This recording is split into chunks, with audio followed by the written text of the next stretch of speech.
Gracias por acompañarme esta mañana aquí en la Iglesia Bíblica Berea, la segunda parte del Apocalipsis, la segunda y última parte. Estoy presentando solo 2 secciones para esta introducción al libro del Apocalipsis, porque de verdad creo que si logran comprender lo que les explico en estas 2 partes, eso será más que suficiente para ustedes. ¿Está bien? Puedes leer el resto, descifrarlo, ¿de acuerdo? Quizás no todos los pequeños detalles intrincados, pero te harás una idea de lo que está pasando. Y yo realmente creo que si logras entender esto, entonces lo comprenderás. La semana pasada estuvimos discutiendo 2 cuestiones fundamentales que son verdaderamente cruciales para este libro. Y estas eran, en primer lugar, ¿cuándo fue escrito? Y en segundo término, ¿cuál es la forma más adecuada de abordar su contenido?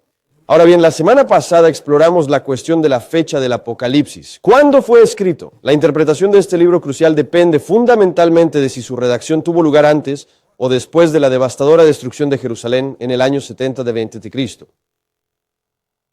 Ahora bien, la evidencia externa que apoya una fecha tardía es muy débil. Pero creo que la evidencia interna es sólida y apunta a una fecha temprana. Apocalipsis, como dije, fue escrito probablemente alrededor del año 65 al 66 después de Cristo.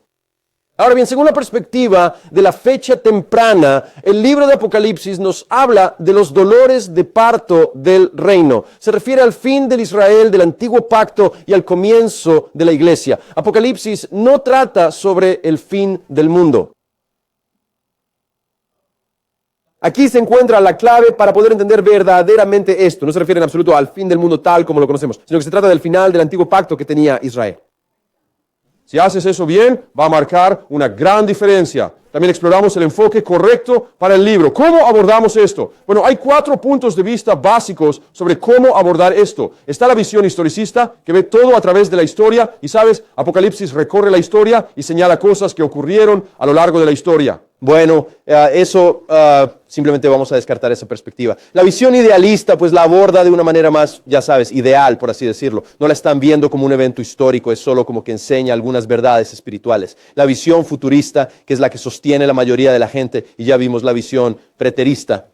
Y centramos nuestra discusión en estos 2 últimos, porque son los más populares, el futurista y el preterista. Ahora, la visión futurista es, sin duda, la más popular hoy en día. Esto es lo que la mayoría de la gente en la iglesia sostiene. Ellos se adhieren a una visión futurista. Miran el Apocalipsis y dicen, habla del futuro. Esto va a suceder. Este es nuestro futuro. Ahora bien, si uno hace eso, tendrá que ignorar por completo las claras declaraciones de tiempo que aparecen en el libro. E ignorar también el hecho innegable de que fue escrito originalmente en el primer siglo para individuos específicos de ese mismo primer siglo. Las 7 iglesias situadas en Asia Menor, y el autor enumera detalladamente las iglesias a las que se dirige, y es evidente que ninguna de ellas somos nosotros. Así que estamos analizando el Apocalipsis desde la perspectiva preterista completa. Esta visión interpreta todas las profecías del libro de Apocalipsis como ya habiéndose cumplido en su totalidad. Ahora, digo eso, pero permítanme añadir una pequeña aclaración aquí. Apocalipsis capítulos 20 y 21 ya se han cumplido. Estamos en el reino, pero este es un proceso continuo. El reino sigue adelante. Así que no es que esté todo zanjado. Se están cumpliendo, estamos en el reino de Dios. La perspectiva preterista sostiene que la gran tribulación a la que mucha gente está esperando con gran expectativa, lo cual sinceramente no logro comprender del todo, ¿de acuerdo? El rapto, la resurrección, el juicio y la segunda venida de Cristo ya quedaron atrás. Todos ellos son eventos que ocurrieron en el primer siglo. Son sincrónicos y todos pertenecen al primer siglo.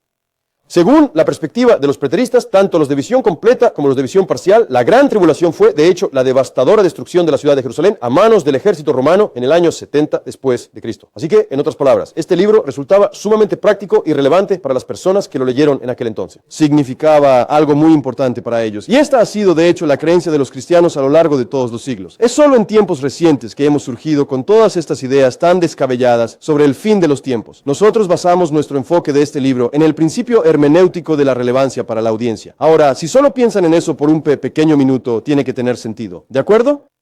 ¿Qué significado tuvo el libro para las personas a quienes fue escrito? Y si adoptas una perspectiva futurista del Apocalipsis, entonces tienes que admitir que no significó absolutamente nada para aquellas personas. Él lo escribió para esas iglesias y esas iglesias lo recibieron y dijeron, oh, esto es para un par de miles de años después. No necesitamos preocuparnos por esto, no, era para ellos.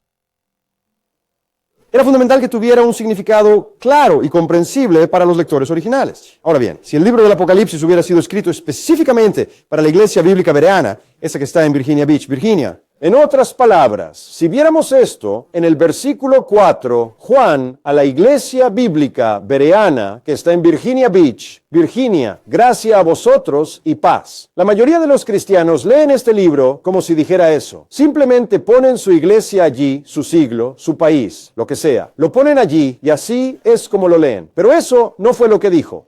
Oh, bueno, quizás el versículo 11 dice lo siguiente: escribe en un libro lo que ves y envíalo a la iglesia bíblica bereana en 945 Ryan Drive, Virginia Beach, Virginia. No, si este fuera el caso, si realmente dijera eso, y entonces analizamos este versículo, Apocalipsis capítulo 1, versículo 1, el primer versículo de todo el libro. La revelación de Yeshua el Cristo, la cual Dios le dio para manifestar a sus siervos las cosas que deben suceder pronto. Está escrito para nosotros y todo esto va a suceder muy pronto.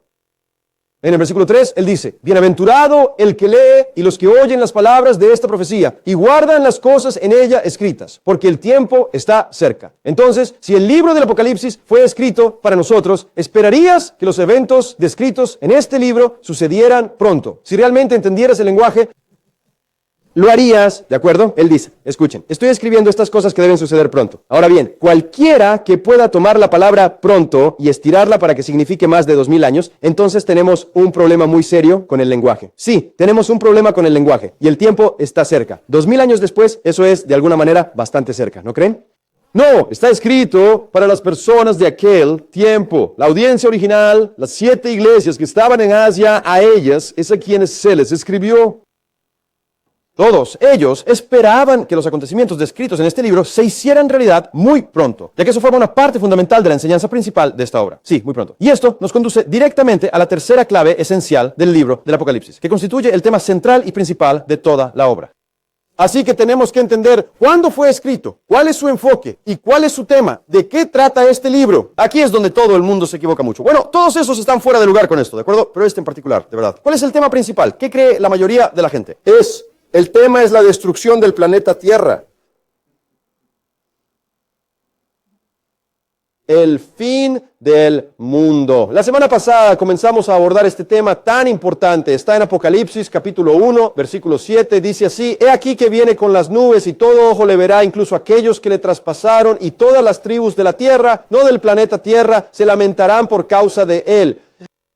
Así debe ser, así se cumplirá. Amén. Este pasaje bíblico se refiere a la gloriosa segunda venida de nuestro Señor Jesucristo y al juicio final que recaerá sobre la nación de Israel.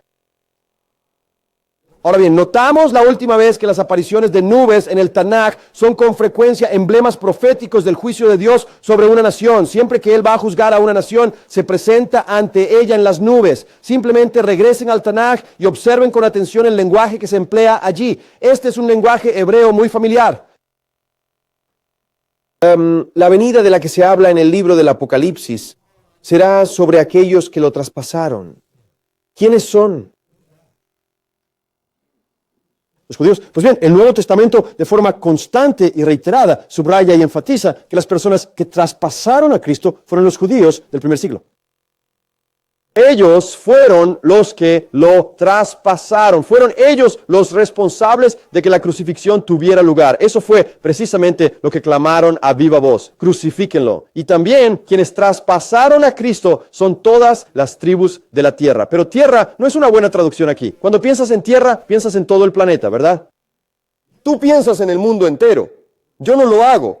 Pero tú sí lo haces. A lo que me refiero, la palabra que se usa aquí es egai y significa tierra. Todos aquellos que estaban en la tierra. Y la tierra era una referencia muy específica a Israel. Israel era la tierra.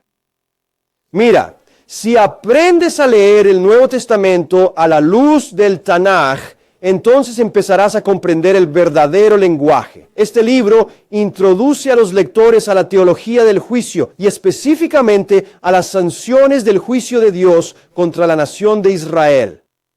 Israel había crucificado al Señor y públicamente atrajeron el juicio de Dios sobre sí mismos. Miren lo que dijeron en Mateo 27, 25. Y todo el pueblo dijo, estos son judíos, su sangre sea sobre nosotros y sobre nuestros hijos. Y así fue. Escuchen con atención, el juicio de Dios sobre la nación de Israel en el año 70 después de Cristo se correspondió perfectamente con su gravísimo crimen, la crucifixión de Jesús, el Mesías. Este crimen fue, sin duda alguna, el peor de toda la historia de la humanidad, el asesinato del propio Hijo de Dios. Por lo tanto, el castigo que recibieron fue, consecuentemente, el peor de toda la historia. Y llamar a cualquier otro evento la gran tribulación es, en realidad, minimizar la inmensa magnitud del crimen cometido por aquella generación. Bueno, el discurso del Monte de los Olivos, estoy seguro de que están familiarizados con él. Es el discurso profético de Cristo sobre su segunda venida, el fin de los tiempos y todo lo que va a suceder. Todos los evangelios sinópticos, Mateo, Marcos y Lucas, incluyen un discurso del Monte de los Olivos. Sin embargo, Juan no tiene uno. ¿Por qué Juan no incluyó uno? Porque Juan escribió Apocalipsis. Y ese es su discurso del Monte de los Olivos, ¿de acuerdo? Él se explayó un poco más en detalle que el resto de ellos, ¿está bien? Así que el discurso del Monte de los Olivos contiene la profecía de Cristo sobre la destrucción del templo, sobre la tribulación y sobre la segunda venida. Así que veamos una comparación entre el discurso del Monte de los Olivos y el libro del Apocalipsis. Y veamos si son el mismo tema, si están hablando exactamente de la misma cosa. Primero que nada, Apocalipsis 1:1 dice que los eventos del libro están a punto de ocurrir. ¿De acuerdo? Hemos visto eso muchas veces. Pero miren, Mateo 24:34. De cierto les digo, esta generación no pasará hasta que todas estas cosas sucedan. Ahora, bíblicamente, una generación era de 40 años. Así que Cristo está diciendo, esta generación, la que me está escuchando ahora mismo. Y si te fijas bien en la forma en que Yeshua emplea la palabra generación, creo que te quedará completamente claro que él siempre se refiere a sus contemporáneos, es decir, al pueblo judío de su propio tiempo. Revisa cada vez que la usa y lo comprobarás. Aquí Yeshua, de forma muy clara y explícita, les dice a sus discípulos que son a quienes se está dirigiendo, que todas las cosas que él había mencionado previamente en el discurso del Monte de los Olivos se cumplirían sin falta en su propia generación. Esto incluye, si miras el discurso del olivar, el evangelio siendo predicado por todo el mundo, la abominación de la desolación, la gran tribulación, la segunda venida del hombre. Todas estas cosas ocurrirían en aquella generación. Esto es tan claro que inquieta grandemente a aquellos que sostienen una escatología futurista. C.S. Lewis, el reconocido autor, dijo, este es el versículo más embarazoso de toda la Biblia. ¿Qué? Bueno, ¿acaso no fue Dios quien escribió la Biblia? ¿No se supone que la Biblia está inspirada? Entonces Dios habría cometido un error. Le resultaba sumamente vergonzoso porque simplemente no encajaba con su propia teología. Esa generación no lo vio, no en su propia mente, así que no podía ser. Jesús emplea el demostrativo de cercanía en este caso, esta generación. Él podría haber utilizado el demostrativo de lejanía diciendo esa generación, refiriéndose a una futura, a otra generación. No, cada vez que este término se emplea en el Nuevo Testamento, se refiere a algo que está cerca en términos de tiempo o de distancia. Así pues, tanto el libro de Apocalipsis como el discurso del Monte de los Olivos afirman que los acontecimientos de los que hablan se cumplirán en un futuro muy cercano, en breve y dentro de esta misma generación. Muy bien, en segundo lugar, ambos textos mencionan la gran tribulación. Mateo 24:21. Porque entonces habrá una gran tribulación, como no ha habido otra desde el principio del mundo hasta ahora y nunca más la habrá. ¿Ven por qué es tan grande? Es porque absolutamente nada superará jamás esta tribulación. ¿De acuerdo? Bueno, en el libro de Apocalipsis, él nos dice esto en el capítulo 7, versículo 14. Yo le respondí, mi Señor, tú lo sabes bien. Y él me dijo, estos son los que han salido de la gran tribulación. Han lavado sus ropas y las han emblanquecido en la sangre del Cordero. Así que tenemos Apocalipsis, tenemos el discurso del Monte de los Olivos, ambos diciendo que los eventos de los que hablan van a suceder pronto, y luego ambos hablan de la gran tribulación. Lo que estaba pasando en ese momento. Finalmente, ambos mencionan el templo y su inminente destrucción, e incluso usan los mismos términos. Apocalipsis 11:2 dice, deja fuera el atrio que está fuera del templo y no lo midas, porque ha sido entregado a las naciones y pisotearán la ciudad santa durante 42 meses. La ciudad santa es ¿qué? Es Jerusalén. Hablamos de eso la última vez. Bien, él habla aquí de naciones y de hollar. La palabra hollar aquí es la griega pateo y naciones es ethnos. Ahora estas mismas palabras se usan en Lucas 21:24 y caerán a filo de espada. Este es el discurso del Monte de los Olivos de Lucas. Él está hablando de la destrucción del templo. Pausa. Y serán llevados cautivos a todas las naciones, y Jerusalén será pisoteada por los gentiles hasta que se cumpla por completo el tiempo de los gentiles. Pausa. La palabra pisoteada aquí es también la palabra griega pateo, y gentiles es la palabra griega etnos. Juan y Lucas están hablando sobre el mismo tema. Utilizan las mismas palabras griegas. Ahora bien, el discurso del Monte de los Olivos, que constituye la base fundamental del Apocalipsis, tiene un fuerte y claro enfoque en el destino de Israel. Es absolutamente necesario que comprendas esto. El discurso del Monte de los Olivos, la revelación, trata sobre Israel y su destino. El cuarto evangelio es el único evangelio que no incluye el discurso del Monte de los Olivos. Y eso es porque Lázaro dice, voy a escribir un tratado mucho más largo sobre esto. ¿De acuerdo? Voy a escribir un libro entero sobre esto. Y lo hizo llamado el Apocalipsis. Ahora, el contenido teológico del discurso del Monte de los Olivos comienza en Mateo 21:19, donde Cristo maldice la higuera al entrar en Jerusalén. Él maldice la higuera, la cual era un símbolo de Israel, y ésta se secó completamente y no quedó absolutamente nada, representando lo que le sucedería a esta nación. Pues poco después de esto, él presenta la parábola del propietario en Mateo 21:33. En esta parábola, él profetiza, por tanto, os digo, el reino de Dios os será quitado y será dado a gente que produzca su fruto. ¿Quién es el vosotros aquí? No se trata de ti. Esa es la cosa más importante que tienes que entender. Tú no eres tú porque Él no te está escribiendo esto a ti, ¿de acuerdo? Tú eres los judíos aquí. Y si quieres, si pones eso en duda, te voy a dar una prueba sólida de que son los judíos, ¿de acuerdo? Los judíos sabían muy bien que Él les estaba hablando a ellos. Veamos lo que dice Mateo capítulo 21, versículo 45. Cuando los principales sacerdotes y los fariseos, que eran los líderes del pueblo judío, escucharon sus parábolas, comprendieron claramente que Él se refería a ellos. Lo entendieron perfectamente. Nos está hablando a nosotros. Ellos dijeron, oigan, ustedes, gente del siglo XXI, no se preocupen por esto, porque Él nos está hablando a nosotros en este preciso momento. Bueno, en Mateo 23, Yeshua reprende a los escribas y a los fariseos. Él llama a los líderes religiosos de aquel día hipócritas. Sepulcros blanqueados. Eso no es algo muy agradable de decir, ¿verdad? El pastor Joel Osteen jamás diría algo como eso. En Mateo 23, 31, 36, él hace notar que Israel históricamente mató a los profetas y ahora está a punto de matar al propio Hijo de Dios. En Mateo 23, 36, de nuevo habla de esta generación y en los versículos 37 al 38, el enfoque principal está en Israel y eso es completamente indiscutible. Ahora bien, este es el contexto que nos lleva directamente al discurso del Monte de los Olivos. Y la pregunta central que da inicio al discurso del Monte de los Olivos se refiere específicamente al templo. Mira lo que dice en Mateo 24. Yeshua salió del templo y mientras se iba con sus discípulos, ellos se acercaron para señalarle los edificios del templo. Entonces, su discípulo, él simplemente se fue. Los discípulos se sientan y le están señalando el templo y le dicen, ¿no ves todo? Él les responde, ¿no ven todas estas cosas? El edificio del templo es el contexto de lo que están hablando. En verdad les digo, no quedará aquí piedra sobre piedra que no sea derribada. Están hablando del templo judío y Yeshua dijo, esto va a ser completamente derribado. No va a quedar aquí una sola piedra sobre otra. Y luego también le preguntaron, ¿cuál será la señal de tu venida y del fin de los tiempos? Así que quiero que entiendas esto. Su venida y el fin de la era son eventos sincrónicos y es el fin no del mundo, sino de la época judía. Así que le preguntan, ¿cuándo va a suceder esto? El templo judío está en el corazón del discurso del Monte de los Olivos. Debes tener eso muy claro. Bien, veamos una de las señales en el versículo 24:15. Él dice, por tanto, cuando vean la abominación desoladora de la que habló el profeta Daniel estando en el lugar santo, el que lee entienda, ¿dónde va a estar esto? El lugar santo. ¿Qué es el lugar santo? Es el templo judío. Así que de nuevo, esto es de lo que él está hablando. Él está hablando del templo judío. Ahora, presten mucha atención a algunas de las señales que Él nos está dando aquí. Estas son las señales que anuncian su venida. Oirán hablar de guerras y también de rumores de guerras. Asegúrense de no atemorizarse, porque todas esas cosas necesariamente deben ocurrir. Pero eso aún no significa el final. Así que eso nos diría que está cerca para nosotros, ¿no? Porque oímos hablar de guerras y rumores de guerras. Ahora mismo, ese muchacho coreano, el de la canción, el joven, ¿cómo se llama? Está por allá.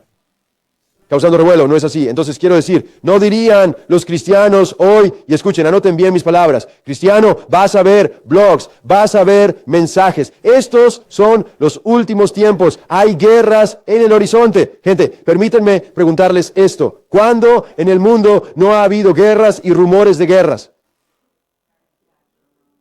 De acuerdo, muy bien. Hubo un tiempo en el que no había guerras y tampoco había rumores de guerras. Y tú dirás, ¿en serio? Sí, se le conocía como la Pax Romana, la paz de Roma. Así que durante ese tiempo, cuando había paz, eso había sido una señal muy significativa. Verán, Augusto inauguró una era de paz en el 17 a.C. en el propio Imperio Romano. Este periodo de paz se mantuvo comparativamente inalterado hasta la época de Nerón. Así que no había guerras, no había rumores de guerras. Roma gobernaba y eso era todo. Ahora bien, las guerras y los rumores de guerras que hubo en la Pax Romana precedieron inmediatamente a la Gran Tribulación. Así que esto no se refiere a, ¿sabes? Si uno se remonta a cualquier otro momento de la historia, siempre ha habido guerras, siempre ha habido rumores de guerras. Pero por lo tanto, este fue un evento muy significativo en aquel entonces. Así que otra señal que él da, fíjense bien aquí, que ustedes van a estar oyendo. De nuevo, ¿a quién se refiere con ustedes? ¿Cuál es el contexto? ¿A quién le está escribiendo? A sus discípulos, al pueblo judío. Él dice, ustedes oirán estas cosas.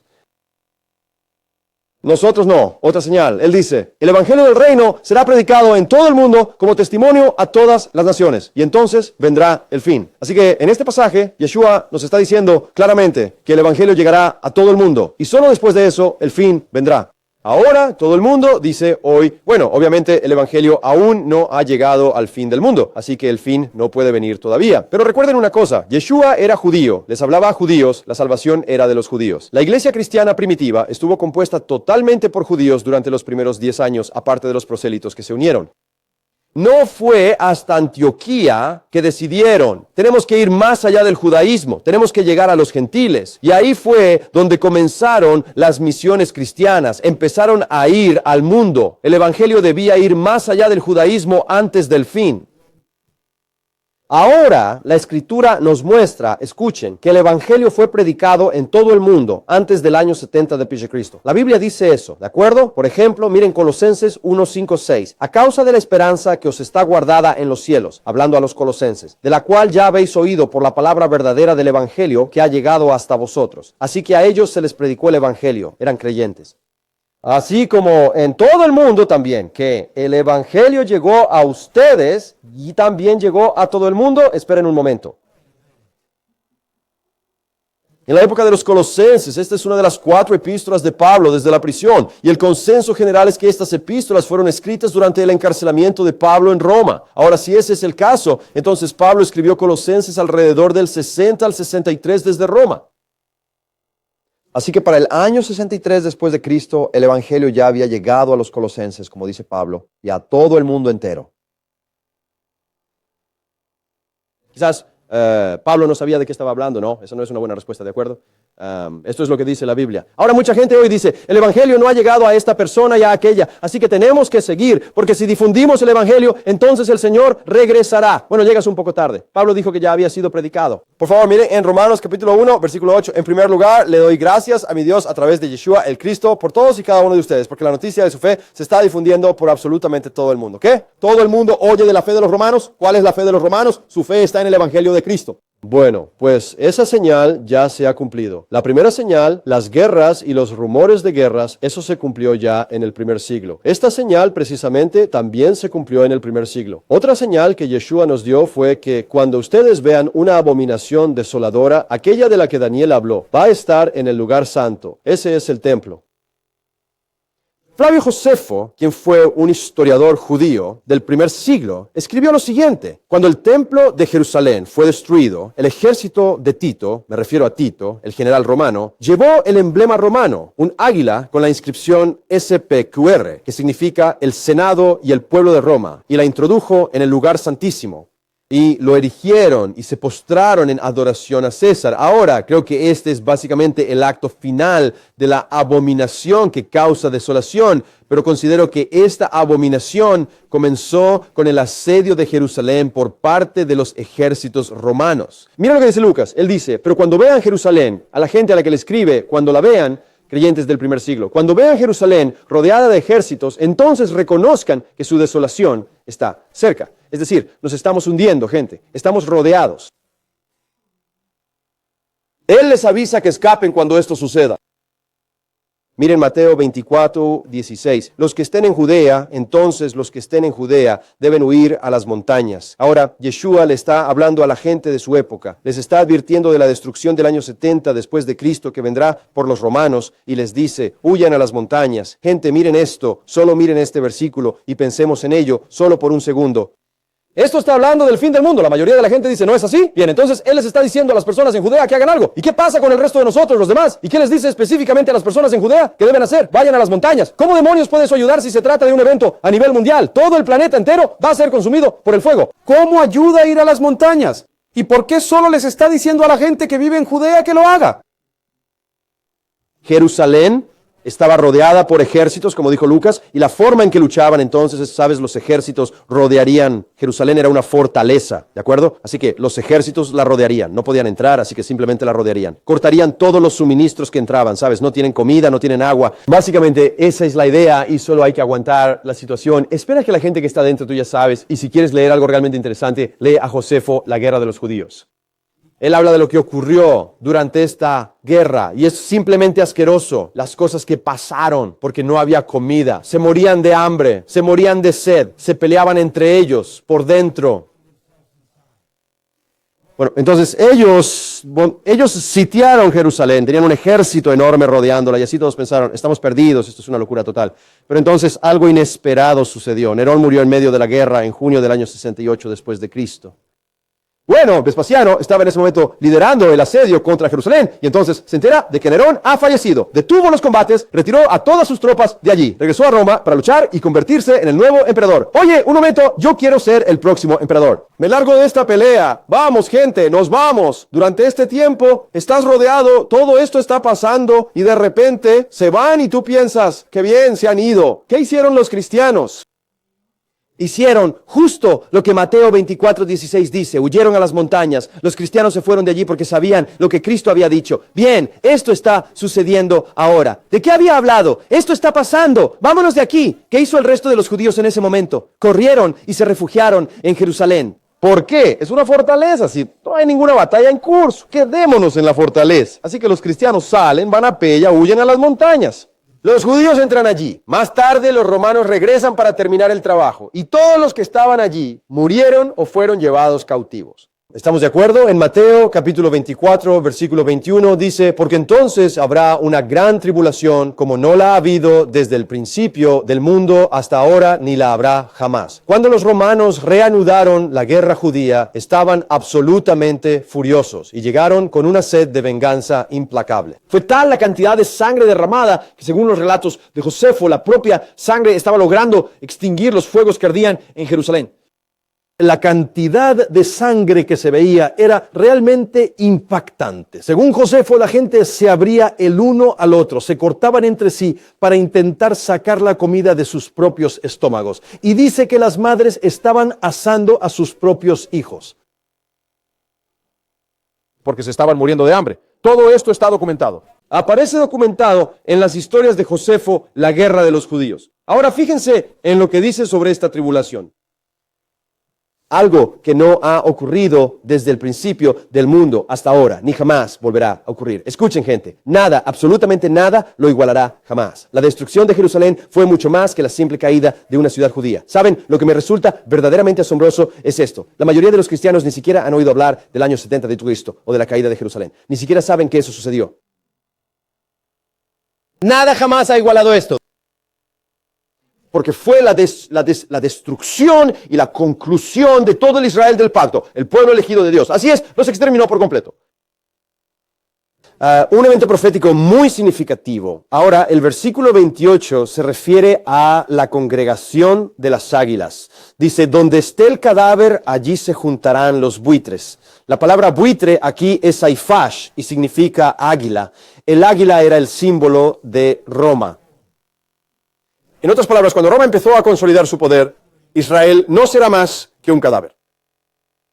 Luego el versículo 29 habla de las estrellas que caen y los cielos oscurecidos, pero inmediatamente después de la tribulación el sol se oscurecerá, la luna no dará su luz y las estrellas caerán del cielo y las potencias de los cielos serán conmovidas. Y miren, la gente lee versículos como este en el discurso del Monte de los Olivos y dicen, bueno, obviamente esto no ha pasado, el sol sigue ahí arriba. Buen argumento, terminamos, ¿verdad? Bueno, es un buen argumento si sabes.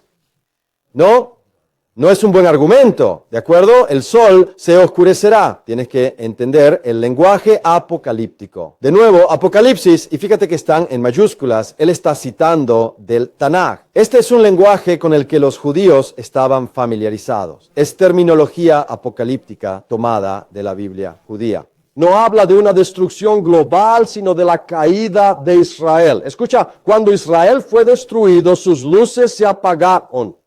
Recuerden bien, este discurso, este asunto, se trata del templo judío. Las estrellas simbolizan a los gobiernos, ya sean celestiales o terrenales. La nación de Israel ha caído. Vemos la misma idea en el libro de Apocalipsis, específicamente en Apocalipsis 12, 7 a 9. Existe una guerra en el cielo. Miguel y sus ángeles, luchando contra el dragón y sus propios ángeles, también libraron la guerra, pero no pudieron prevalecer, y ya no se encontró lugar para ellos en el cielo, y el gran dragón fue arrojado. La serpiente antigua, llamado el diablo y Satanás, que engaña a todo el mundo, fue arrojado a la tierra y sus ángeles fueron arrojados con él. Ahora fíjense, en Mateo dice que las estrellas caerán del cielo y en Apocalipsis dice que Satanás fue arrojado a la tierra con sus ángeles.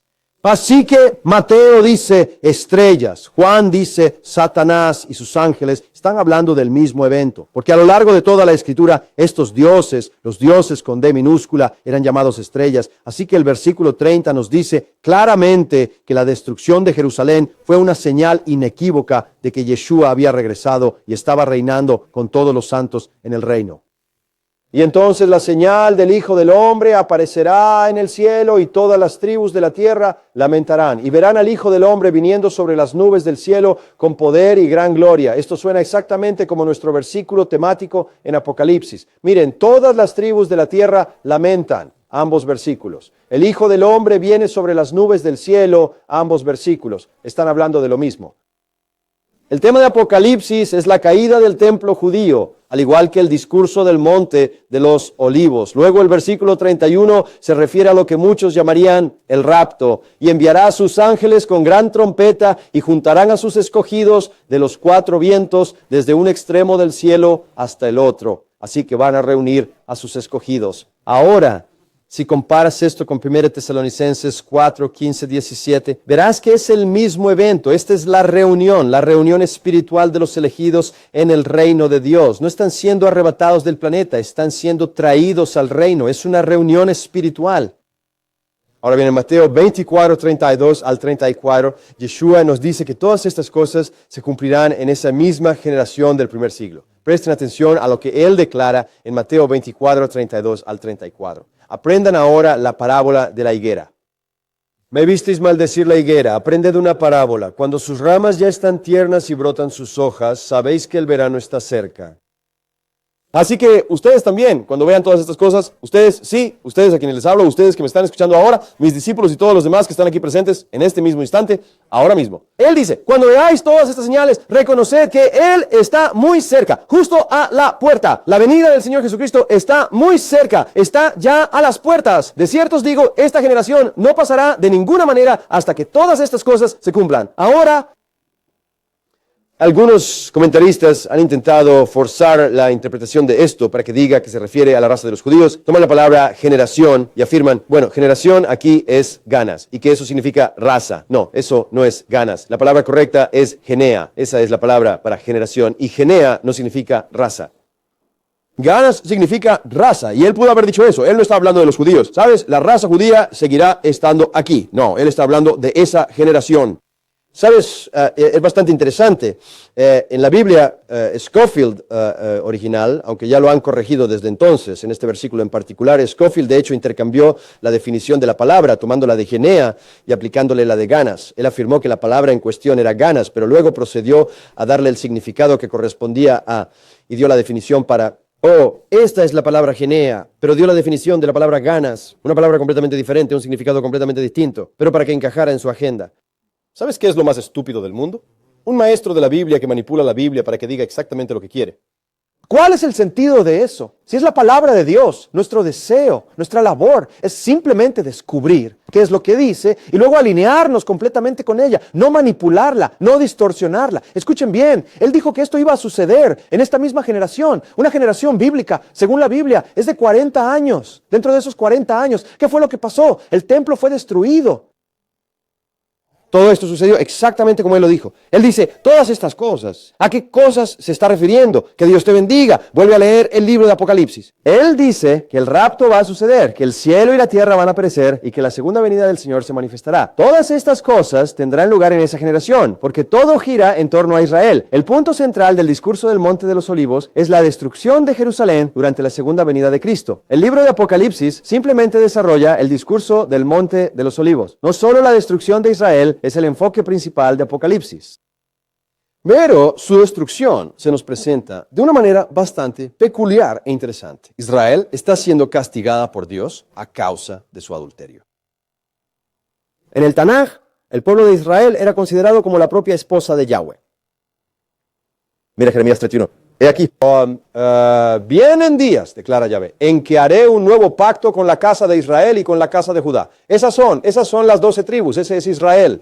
Con ellos es con quienes se establece el pacto. No como el pacto que hice con sus padres el día en que los tomé de la mano para sacarlos de la tierra de Egipto. Mi pacto que ellos rompieron, aunque, atención, yo fui un esposo para ellos. Kratz, para Israel, para las 12 tribus. Ahora bien, con frecuencia los profetas hacen referencia a la relación conyugal entre Yahvé e Israel, pero Israel de forma constante persiguió a otros dioses, a deidades extranjeras, por ello son continuamente acusados de adulterio espiritual. Finalmente, Israel mató al Hijo de Dios mientras gritaba, no tenemos más rey que el César, su sangre sea sobre nosotros y sobre nuestros hijos. El Apocalipsis no trata sobre el fin del mundo, gente, siento decepcionarlos, lamento que ya no tengan la gran tribulación para la que prepararse. Sé que esto puede resultar desalentador para algunas personas. Sabes, esta es una escatología positiva, ¿de acuerdo? No, escucha, de esto se trata Israel, es decir, de esto se trata Apocalipsis. Apocalipsis es un decreto de divorcio de Dios Padre para Israel, su esposa adúltera. Dios le está extendiendo a Israel un acta de divorcio y eso es lo que es el libro de Apocalipsis.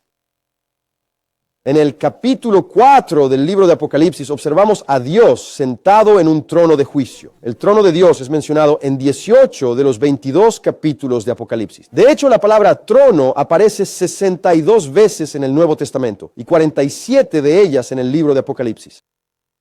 Existe una fuerte corriente judicial subyacente en el libro de Apocalipsis. Dios se encuentra en su trono de juicio y desde allí está juzgando a su esposa adúltera. En el capítulo 5 de Apocalipsis, Dios sostiene en su mano un rollo sellado con 7 sellos y este rollo representa el decreto de divorcio que Dios le entrega a Israel.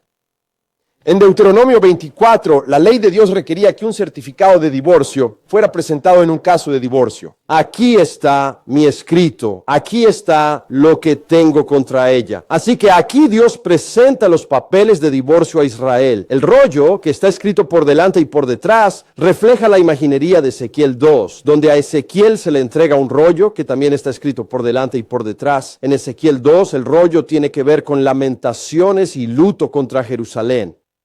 Los dos rollos en Ezequiel y Apocalipsis están relacionados, están contra Jerusalén por sus pecados. Así pues, los 7 sellos del rollo reflejan el juicio de Dios, el cual se presenta en 7 aspectos y del que él advirtió a Israel en Levítico 26. Entonces actuaré con hostilidad en tu contra. El tú se refiere a Israel. Y yo mismo, sí, yo mismo te castigaré 7 veces por tus pecados. Los juicios multiplicados por 7 que se encuentran en el libro de Levítico ejercen una poderosa y significativa influencia en el lenguaje de juicio presente en el libro del Apocalipsis a lo largo de toda su extensión. El castigo que Dios ha establecido y prescrito para el pecado de adulterio es la pena de muerte por lapidación. Levítico capítulo 20. Entonces, ¿qué creen ustedes que el Señor hizo con su esposa adúltera, la que le fue infiel? Él apedreó. Apocalipsis 16 nos dice claramente, y enormes granizos de aproximadamente 45 kilogramos cada uno. Eso es un granizo de un tamaño realmente impresionante, ¿no les parece? ¿Lo entienden? descendió del cielo sobre los hombres y los hombres blasfemaron a Dios a causa de la plaga y el granizo, porque su plaga fue extremadamente severa. Ahora quizás digas, bueno, ese es un granizo enorme. Nunca he visto un granizo tan grande. Eso es algo realmente increíble. Permíteme decirte lo que debes hacer. Tomas el libro del Apocalipsis y vas a Josefo, consigues la guerra de los judíos de Josefo y los comparas el uno con el otro. Y verás que parecen como si fueran calcos superpuestos, porque lo que ves que ocurre en el Apocalipsis, Josefo lo describe como algo que sucedió durante esa guerra. Él cuenta que los romanos tenían catapultas y que ponían piedras de 100 libras en ellas y luego lanzaban estas enormes piedras por encima del muro. Así que ellos, estarías en Jerusalén de repente, un estruendo y simplemente cosas que venían estrellándose por todas partes. A esto es a lo que se refiere. Esto es historia, amigos, pura historia. Todo esto está completamente documentado en la guerra de los judíos. Estamos hablando de este evento histórico que realmente ocurrió. La imagen aquí es de Israel siendo apedreada hasta la muerte porque es una esposa adúltera. Israel no es solamente la esposa de Yahvé en el Tanaj, sino que también ha sido llamada para servirle como sacerdote. Esto está en Apocalipsis. Israel es representada como una ramera vestida con vestiduras sacerdotales. Y puesto que ella es sacerdote, otra ley del antiguo pacto entra en vigor. Además, la hija de cualquier sacerdote, si se profana a sí misma con la prostitución, profana a su padre. Ella será quemada con fuego. Así que no solo Dios apedreó a Israel, sino que también la consumió con fuego. Apocalipsis 17:16 dice, estos aborrecerán a la ramera y la dejarán desolada y desnuda, y comerán su carne y la quemarán con fuego. Y Jerusalén fue quemada a la tierra. Ahora, habiendo legalmente desechado a Israel al final del Apocalipsis, ¿qué hace Dios? Él obtuvo el acta de divorcio, se deshizo de su esposa adúltera, tomó una nueva esposa. Adivina quién es su nueva esposa, la iglesia. En Apocalipsis 21, después de la muerte de Israel, vemos una ciudad que desciende del cielo, adornada como una novia virgen inmaculada para su esposo. Se deshizo de esa esposa y aquí llega una nueva. Luego leemos sobre la cena de las bodas del Cordero. La nueva Jerusalén es la iglesia, según el escritor de Hebreos en Hebreos 12:22. Pero ustedes se han acercado al monte Sión, a la ciudad del Dios vivo, la Jerusalén celestial, y a miríadas de ángeles, y a la asamblea general, y a la iglesia de los primogénitos inscritos en los cielos, y a Dios, el juez de todos, y a los espíritus de los justos hechos perfectos. Así que la Jerusalén celestial es la iglesia. La iglesia es la Jerusalén celestial. Ella es la prometida de Cristo. Así pues, el tema central del Apocalipsis es la ejecución del decreto de divorcio divino contra Israel debido a sus fornicaciones, a sus relaciones adúlteras con otras deidades. Ella es condenada a muerte y Dios se vuelve para tomar una nueva esposa, la iglesia, que ahora es el Israel de Dios. Así que vimos tres claves del Apocalipsis. ¿Cuándo fue escrito? Según la evidencia eterna, fue escrito antes de la destrucción de Jerusalén. Escuchen, la evidencia interna tiene que ser mucho más fuerte que la externa, porque la interna es inspirada. Esa es la visión de Dios, ¿ok? En segundo lugar, nos preguntamos, ¿cuál es el enfoque? Bueno, nosotros vemos el libro de Apocalipsis desde una perspectiva preterista completa, porque esta visión entiende que todas las profecías ya se han cumplido. Toma en consideración las declaraciones de tiempo y dice, dijo pronto, quiso decir pronto. Ahora, si él no quiso decir, si no vino cuando dijo que lo haría, entonces tenemos un problema con la inspiración o tenemos un problema con confiar en Cristo. ¿Cuál es el tema principal? El libro se enfoca en el severo juicio de Dios sobre la nación de Israel, manifestado a través de su destrucción y el fin del antiguo pacto. Ahora, las identidades de dos de los principales enemigos en el Apocalipsis, la bestia y la ramera, también nos proporcionan pistas clave para interpretar este libro. Así que examinemos a dos de los protagonistas más importantes de esta obra. ¿De acuerdo? La bestia, una de las imágenes más temidas y aterradoras de toda la Escritura. Todo el mundo sabe quién es el Señor 666, ¿verdad? A mí me dio mucha gracia, ¿sabes? La gente se vuelve loca con ese tipo de cosas, ¿sabes? Pero a mí me pareció bastante chulo. Pero este tipo de imágenes las vemos en todos lados. ¿Te acuerdas? Yo lo recuerdo con mucha claridad cuando los supermercados empezaron a usar los escáneres de código de barras. Los cristianos estaban volviéndose locos. No, es la marca de la bestia. Ya no voy a ir más al supermercado. Y yo pensaba, bueno, te vas a morir de hambre, ¿de acuerdo? No lo estás. Ya sabes. Porque de repente hemos escuchado todo esto de las marcas y ahora hay que escanearlo todo, ¿sabes? Y la gente estaba asustada. Esto es todo. Si tan solo entendieran el libro. Todos estos miedos Para nada. Ahora, la mayoría de los comentaristas concuerdan en que la imagen de la bestia en Apocalipsis oscila entre lo genérico y lo específico. Verán, la bestia a veces, en algunos contextos, es genéricamente, su reino es considerado genéricamente. Y en otros lugares es un individuo particular. En Apocalipsis 13:8, Juan dice que la bestia es un hombre, pero en 17:11 el ángel interpretativo dice que la bestia no es solo 7 reyes, sino un octavo. Ahora, la identidad genérica de la bestia en el Imperio Romano era el Imperio Romano del primer siglo. Esa es la genérica, es el reino de la bestia. Yeshua fue crucificado bajo el poder y la autoridad del Imperio Romano, y las 7 iglesias, las rebeldes, residían en aquel imperio. Roma era la bestia, pero la situación era más específica. Había una identidad muy particular. Era un hombre. ¿Quién es el Señor? 666 de Apocalipsis 13:8. Ahora miren, aquí está la sabiduría. El que tenga entendimiento. Así que ¿se entiende lo que se está diciendo aquí? Si tienes entendimiento, esto no es ningún truco, no es un secreto, no es un código matemático. Si tienes entendimiento, calcula el número de la bestia, pues es el número de un hombre. Su número es el temido 666. Ahora, como la gente no comprende el enfoque correcto del libro del Apocalipsis, porque no entienden cuándo fue escrito, porque no entienden su temática, se les ocurren todo tipo de ideas descabelladas sobre qué es el 666. Por ejemplo, ¿sabías que el 666 era Google? No, espera. Quizás no sea Google. Quizás sea una bebida energética. Ustedes dirán, bueno, ¿cómo en el mundo la bebida Monster se convirtió en la bestia? Bueno, ¿ven esas marcas en la lata, las 3 marcas? Esa es la Vav hebrea, la 6ª letra del alfabeto hebreo. Así que si tomas el 666 y tienes que la bebida Monster es la bestia. Ahora, ¿cómo la bebida Monster es una bestia y lo que te va a hacer? No estoy realmente seguro. Pero mira, sabes, encontramos estas cosas por todas partes, ¿vale? Lo encuentras en todas partes. Y la gente hoy en día, sabes, no faltan personas que inventan cosas nuevas sobre lo que es la bestia y sabes cómo tienes que evitarla y todo eso. Recibí un correo electrónico la semana pasada de un tipo que dice, soy un profeta de... Ya sabes, ¿no? Como... Me dice en este correo, te revelaré lo que acontecerá en el futuro próximo. Y yo pensé, genial, ¿qué acciones debo comprar? Él dice... Te revelaré los grandes misterios de la Biblia como el 666. Y pensé, no necesito que me revelen eso, ya lo tengo, lo entiendo. Y luego, al final del correo, claro, todo el tiempo es bla, bla, bla, pero al final del correo dice, te dejo con esto. Si realmente quieres saber qué significa el número 666, entonces debes obedecer la Torá. Porque el libro de Deuteronomio, en su capítulo 29, versículo 29, nos dice claramente que las cosas secretas le pertenecen únicamente al Señor. Así que en esencia, lo que él me estaba comunicando en este correo electrónico era que yo había acertado en ciertos puntos, porque conocía el nombre de Dios, ¿sabes? Y lograba comprender algunas cosas, pero que a pesar de todo, yo era un quebrantador de la Torá. Como yo era un quebrantador de la Torá, iba a ser juzgado y no entendía las cosas porque soy un quebrantador de la Torá, porque no sigo la Torá. Pensé, bueno, no soy un israelita. Y Dios eliminó eso. Esa fue toda la cuestión del libro de Apocalipsis. Nos perdimos todo eso, ¿verdad? Bueno, oyentes, no necesitamos dejarnos arrastrar por toda esta locura, por todas estas tonterías. Si tan solo entendiéramos que este libro fue escrito para la gente del primer siglo, sobre cosas que iban a suceder en el primer siglo. Su verdadero nombre era Lucius Domitius Aenobarbus. Sí, ese era el hombre que se ocultaba tras la figura de la bestia. Aunque por supuesto es mucho más conocido por el nombre que adoptó, el de Nero Claudius Caesar.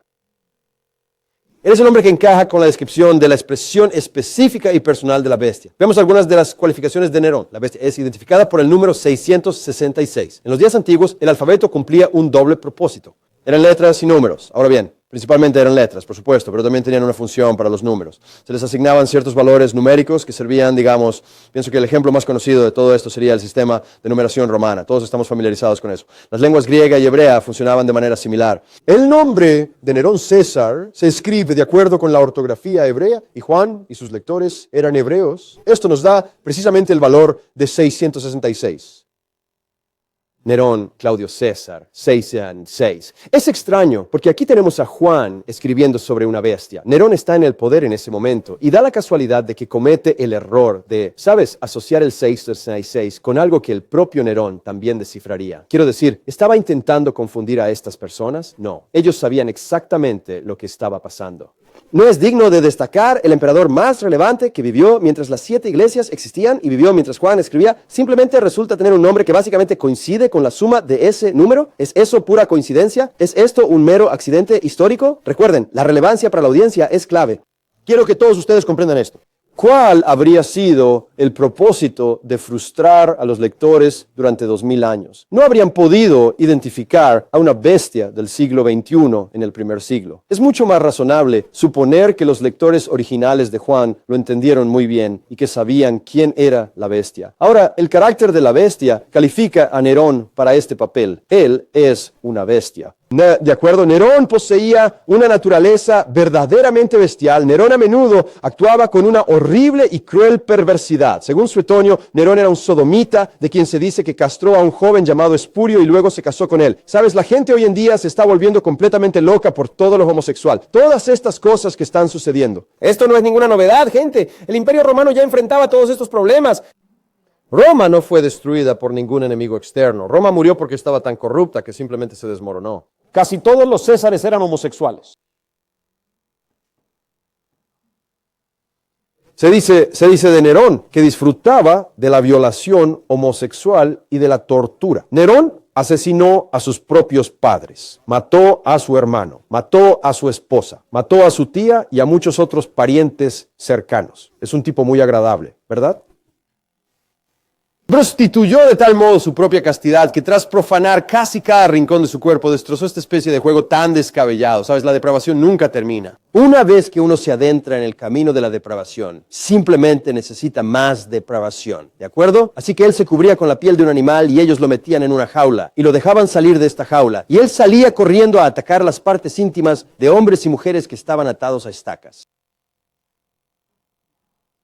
Y Apocalipsis 13:7 habla del poder que le fue dado a la bestia para hacer la guerra contra los santos. Nerón fue el primero de entre las autoridades imperiales en perseguir a los cristianos. El historiador romano Tácito registra una escena en la ciudad de Roma cuando estalló la persecución de los cristianos. Tácito, de hecho, fue un historiador romano.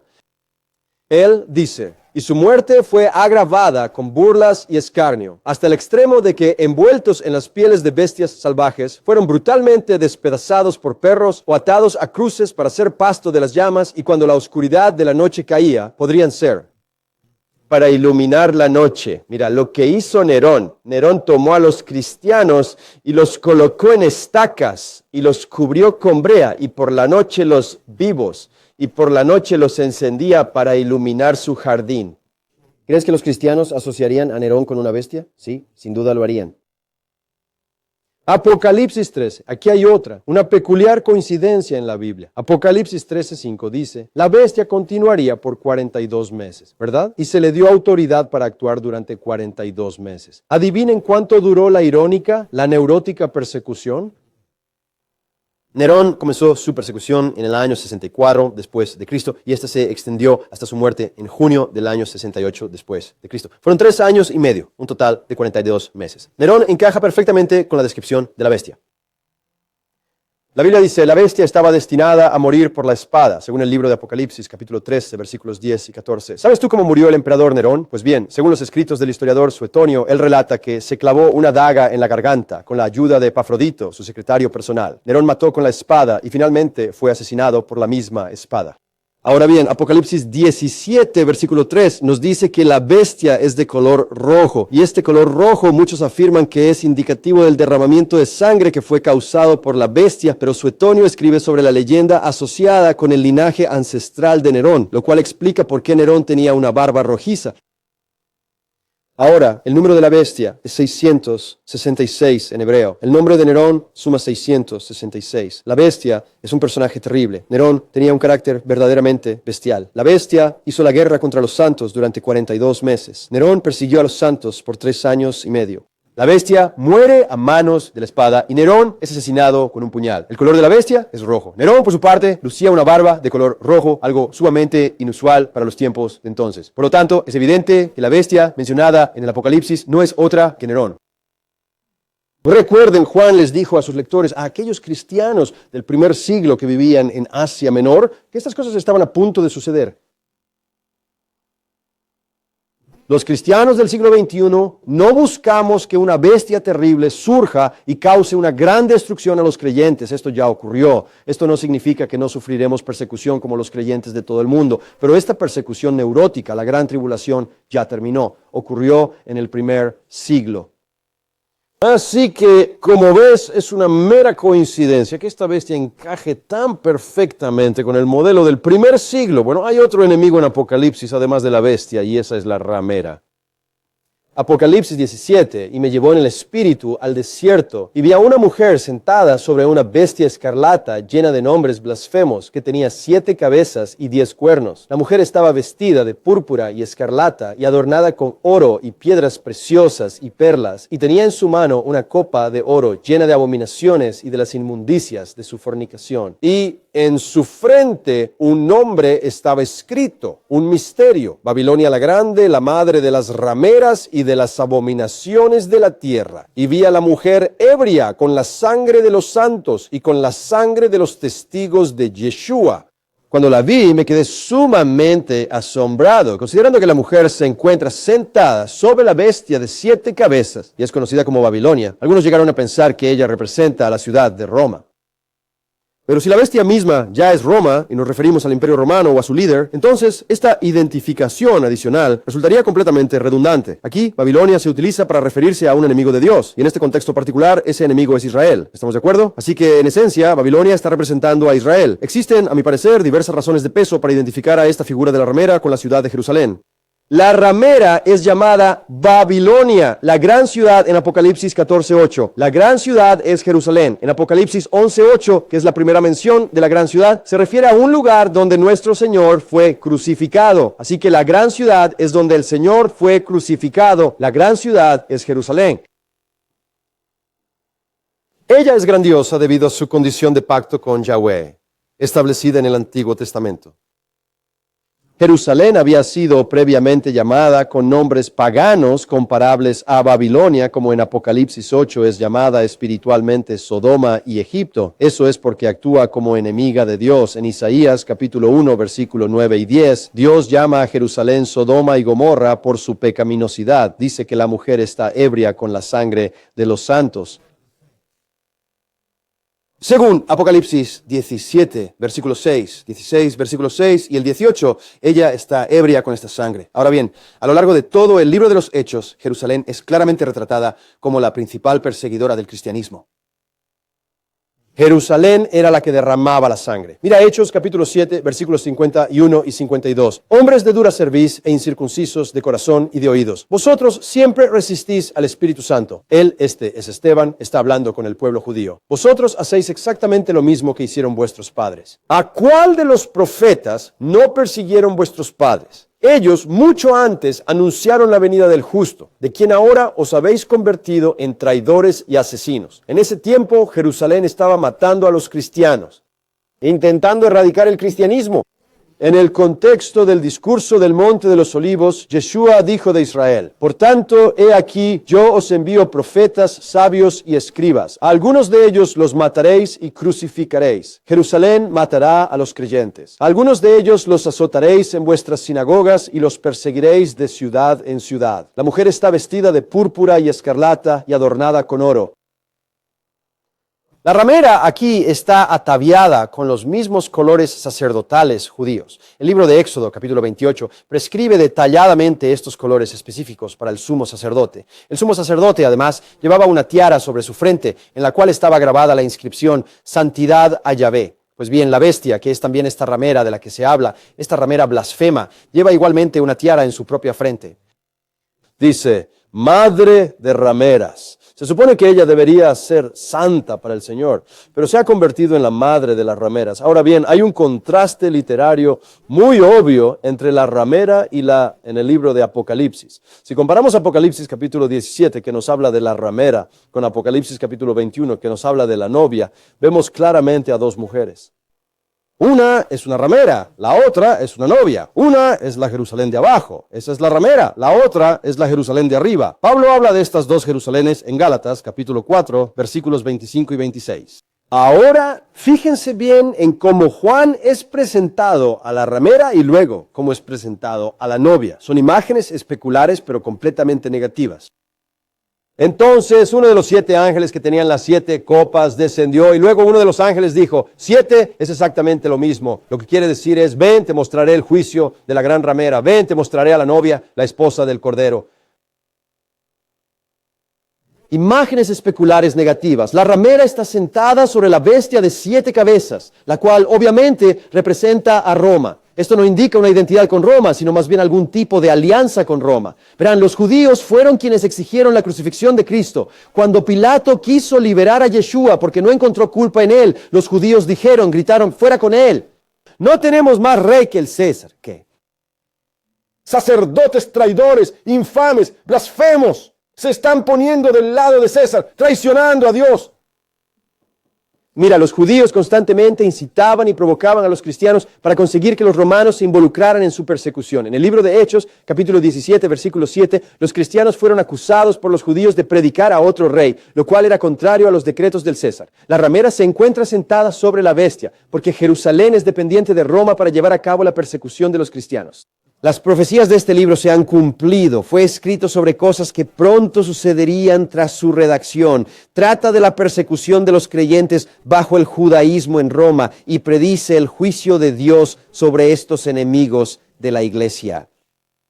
Su propósito, por lo tanto, es fortalecer y animar a los creyentes que están pasando por la prueba de aquellos días. Este libro debe entenderse de forma preterista en lugar de futurista. Al hacerlo, se evita la especulación desmedida de interpretar todo en las noticias diarias como una señal del tiempo.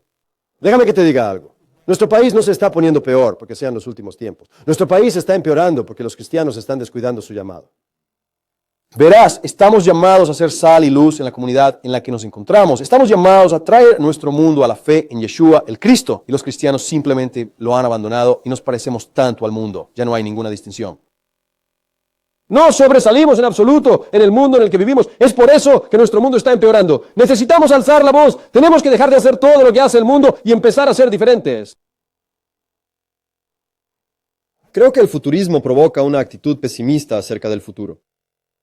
Sabes, no tienes nada que esperar. Esperamos a la bestia, esperamos la gran tribulación y realmente ciega a los creyentes a las maravillas del nuevo pacto. Recuerdo como futurista al mirar el Apocalipsis pensando, sabes que Él va a morar con su pueblo. Eso será tan increíble. Esas son las glorias del nuevo pacto. Sabes, ya no vamos a un templo, no llevamos nuestro sacrificio al templo, porque Dios habita en nosotros. Nosotros somos el templo, somos un espacio sagrado. Y aquellos creyentes que viven ahora esperando esa futura segunda venida de Cristo, con la idea de que será pronto, se exponen a una gran decepción y a un profundo dolor. Proverbios 13:2 dice que la esperanza que se retrasa enferma el corazón. ¿Cuánto tiempo hace que los cristianos han estado esperando la segunda venida? Recuerdo con total claridad, como si hubiera sido ayer, el día en que Katie nació hace 40 años, sosteniéndola en mis brazos, pensando, esta niña jamás llegará a la edad escolar antes de que el Señor regrese. Yo tenía una Biblia, la leía, sabía que todo sería muy pronto, rápidamente. Yo simplemente no sabía que eso estaba escrito para alguien más y no para mí, ¿sabes? Entonces pensé, ella nunca empezaría la escuela. Pero cuando empezó la escuela, yo estaba como, ¿qué está pasando aquí? ¿Cuánto tiempo más se va a alargar pronto? Y luego se graduó de la primaria y de la secundaria y yo estaba como, ¿pero qué en el mundo? ¿Sabes? Y empiezas a pensar, mi esperanza se había pospuesto. Y escucha, eso me llevó a no planificar para el futuro. ¿Por qué? ¿Para qué iba yo a planificar el futuro? No hay futuro. Dios está por venir. ¿Para qué pulir el latón en un barco que se está hundiendo? Solo estoy listo para largarme de aquí. No necesito una jubilación. No necesito pensar en el futuro. Solo estoy esperando el arrebatamiento. Teletranspórtame. Y escuchen, creo que la doctrina futurista es en la práctica muy perjudicial. Está perjudicando a nuestro país porque tenemos líderes políticos que piensan, hay que apoyar a Israel político, no importa lo que hagan, no importa lo que digan, no importa cuán rechazadores de Cristo y odiadores de Dios sean, tenemos que apoyarlos. Eso es teología errónea y la teología errónea le cuesta muy caro a la gente. Porque si crees que Él viene pronto y lo estás esperando y vives de esa manera, si te das cuenta de que Él ya ha venido, dedícate a disfrutar plenamente de tu vida, a planificar el futuro, a compartir la gloriosa buena nueva de que no hay tribulación, ¿de acuerdo? Nuestra esperanza y nuestro más profundo deseo se ha hecho realidad en la segunda venida de Cristo. Escuchen bien, el propio tabernáculo de Dios está con los hombres, Él mismo habita con nosotros. Vivimos plenamente en las glorias de la era del nuevo pacto, justo ahora mismo. La revelación de Yeshua, el Cristo, que le fue dada a Él para mostrar a sus siervos las cosas que pronto deben suceder. Pronto. Y si crees que te llegará pronto, hoy mismo, entonces tu esperanza, tu anhelo se verá frustrado. Pero si te das cuenta de que esto se cumplió en el primer siglo, sabes, supongo que cuando llegué a esta perspectiva, lo más emocionante para mí fue esto, que el Señor dijo pronto y lo decía en serio, tomando sus palabras al pie de la letra. Porque Él era, ¿sabes qué? A veces me lo cuestionaba. ¿Como pronto? Sí, no puede significar eso. O lo tomé como que significaba pronto para mí. No pensé que eran 2000 años después de cuando fue escrito, así que no podía seguir siendo pronto. Y luego averiguar todo eso por un tiempo. Creyentes, déjenme decirles algo que es realmente fantástico ahora mismo. Vivimos en las glorias plenas del nuevo pacto. Dios habita en nosotros. Él está con nosotros 24/7. No se necesitan sacrificios. No hay que preocuparse, ya sabes, de ser separados de su amor porque estamos en una relación de pacto con Él. Y la próxima semana volveremos a Juan y hablaremos de una de las cosas más hermosas de estar en pacto con Él. Es que Él no va a perder ni una sola oveja, ninguna de ellas. Porque Él es el Padre y tanto Él como el Padre están asegurando a las ovejas. Cada uno que es suyo terminará con Él. Oremos. Padre Celestial, te damos infinitas gracias por tu preciosa palabra. Señor, reconozco que este es un asunto verdaderamente complejo y desafiante para muchísimas personas. Han sido instruidos por las multitudes, han sido desorientados al seguir ciegamente ese sendero trillado, ese camino equivocado por el que lamentablemente tantos transitan. Señor, ayúdanos por favor a aprender y a comprender profundamente la Biblia, aplicando correctamente las reglas de la hermenéutica, Señor. Apliquemos la lógica, apliquemos las enseñanzas que nos has dado para que podamos ver las Escrituras y comprenderlas. Padre, ayúdanos al mirar este libro a entender la relevancia para su audiencia. Esto significaba algo muy importante para las personas que recibieron esta carta.